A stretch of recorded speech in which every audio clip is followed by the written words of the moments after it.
There is a belief so deeply embedded in modern society that questioning it feels reckless. That belief is that hard work leads to security, and that security leads to freedom. From childhood, the logic is repeated until it becomes invisible. Study, work hard, get a good job, earn a steady paycheck. Everything else will follow. This sequence feels natural.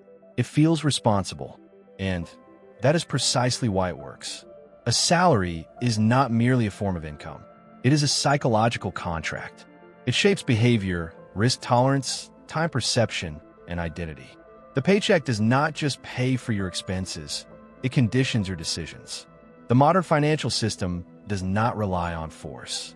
It relies on predictability. And nothing makes human behavior more predictable than recurring income. This is the salary trap. The primary function of a salary is not wealth creation. It is emotional stabilization. A fixed paycheck reduces uncertainty. It suppresses fear. It tells the nervous system that survival is not an immediate concern. That sense of safety, however, is not neutral. It comes at a cost. Security delays urgency. Urgency is the engine of adaptation. When income is predictable, behavior becomes conservative. Risk is avoided. Exploration is postponed. The future is treated as an extension of the present. Over time, this creates dependence, not on money itself, but on the system that delivers it. The paradox is simple. The safer you feel, the less leverage you actually have. From a purely mathematical perspective, salaried labor is capped. Income scales linearly with time. There are only so many hours available, and each hour can only be sold once.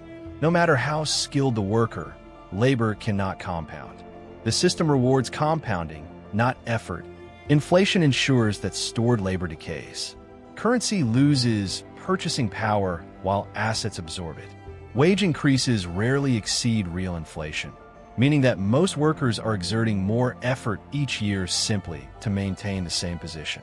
This is not failure. It is design. Tax structures amplify this imbalance. Labor is taxed at the source. Capital is taxed strategically. Money that works is treated more favorably than people who do. This creates a structural advantage for ownership over participation. The salary does not malfunction. It performs exactly as intended. As income increases, lifestyle adjusts. This adjustment is rarely deliberate.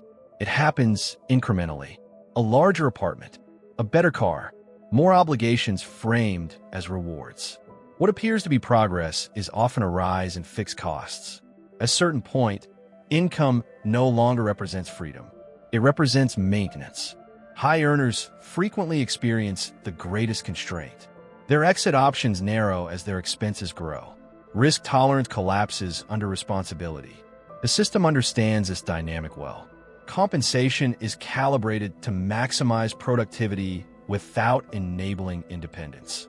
This is why many intelligent, capable individuals remain in positions they privately resent. They're not trapped by incompetence. They're trapped by structure. The paycheck functions as a behavioral regulator. Predictable income triggers neurological signals associated with safety and reward. Over time, this dampens survival instincts. When food arrives on schedule, hunting behavior disappears. In corporate systems, employees are classified as fixed costs. Fixed costs are not protected. They are managed. When conditions shift, they are reduced.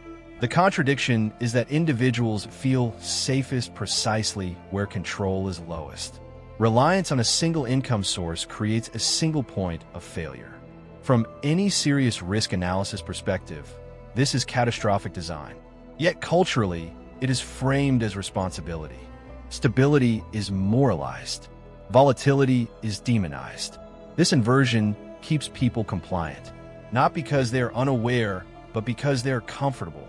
Wealth is not defined by earnings. It is defined by ownership.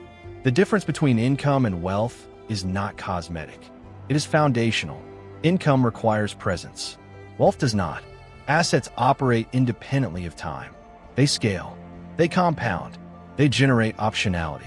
Labor does none of these things. No matter how refined, labor remains finite. The system channels the majority toward income while reserving ownership for a minority. This is not accidental. It is efficient. Ownership concentrates power. Labor disperses it. As long as time is exchanged for money, freedom remains theoretical. This is not an argument for impulsive rebellion. Emotional decisions are expensive. The rational response is strategic detachment. The salary must be reframed. It is not identity. It is not security. It is seed capital, a temporary tool, not a destination. Lifestyle restraint increases leverage. Asset acquisition increases optionality. When expenses remain stable and income is redirected toward ownership, the balance of power shifts. Not immediately, gradually, quietly. The moment assets can sustain life, the psychological hierarchy reverses. Dependence dissolves. Choice emerges. The system does not pursue you. It waits. It waits for routine to solidify into identity. It waits for comfort to replace curiosity. It waits for predictability to become permanent. Most people will hear this analysis and return a habit. That is the expected outcome. If you want to understand the machine before it finishes shaping your future, this is capital psychology. We do not promise escape. We explain the structure. The system is designed to keep you hungry.